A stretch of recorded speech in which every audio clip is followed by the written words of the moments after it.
Sahabat saya, seorang profesor filosofi, guru besar universitas cukup terbesar di Jawa Tengah, tadi pagi menyatakan, Mas Mardigu, sampean ini memang gila katanya.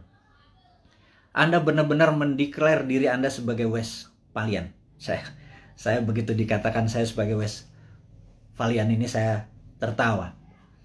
Karena bagi orang seperti saya, no need an explanation tentang apa itu Westphalian. Jadi, tapi saya yakin teman-teman yang masih muda di bawah 40 tahun, mungkin yang memahami Westphalian ini cuma 5-10%. Ya udah, saya review apa. What the hell is Westphalian gitu ya. Jadi Westphalian ini adalah orang-orang yang mendukung. Ini adalah di abad 17, tepatnya mungkin tahun 1648. Ada Westphalian, sebuah kota yang sekarang di wilayah Jerman, Westphalia. Itu mengadakan treaty, perjanjian antara kaum monarki dengan nasionalis. Jadi disitulah masa keemasan awal kaum nasionalis yang nanti melahirkan demokrasi, dan masa suram dari kerajaan atau monarki. Dan sejak saat itu negara-negara Eropa perlahan-lahan monarkinya makin turun dan berakhir di Perang Dunia Pertama. Negara-negara menjadi nasionalis atau disebut nation state. Nation adalah negara, state adalah bangsa. Jadi negara bangsa adalah pemahaman Westphalian. Kemudian di Perang Dunia Pertama, Westphalian menguasai 80% dunia, monarkinya nggak sampai 20%.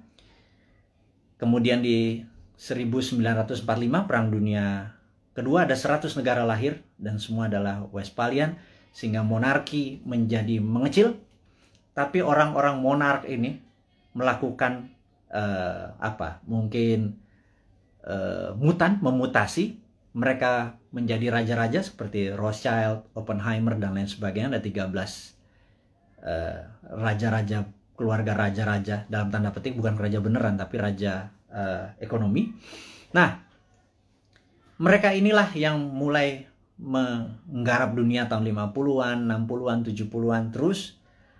Dan mereka yang kita sebut sekarang dengan nama globalis. Jadi globalis ini anti-nation, anti-negara, anti-bangsa.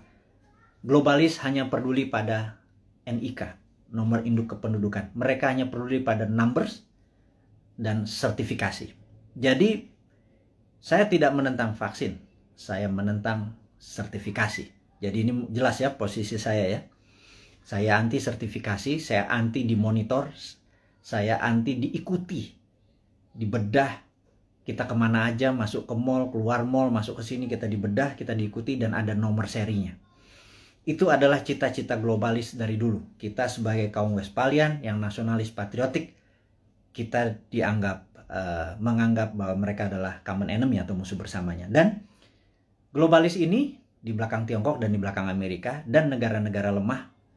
Jadi kita takutkan negara tetangga ini sudah terpengaruh dengan globalis, sehingga kita kaum nasionalis, kaum Westphalian ini ya dibungkam, entah di YouTube-nya, entah di IG-nya, atau kita dibungkam karena mereka tidak ingin semangat nasionalis seperti yang Pak Karno promosikan menjadi penghalang kesuksesan mereka mensertifikasi dan memberikan numbers kepada penduduk dunia. Tapi kata-kata guru besar tadi tentang kita adalah Westphalian dan diserang untuk dibungkam membuat saya tertohok. Intinya adalah benar juga ya. Jangan-jangan itu yang terjadi.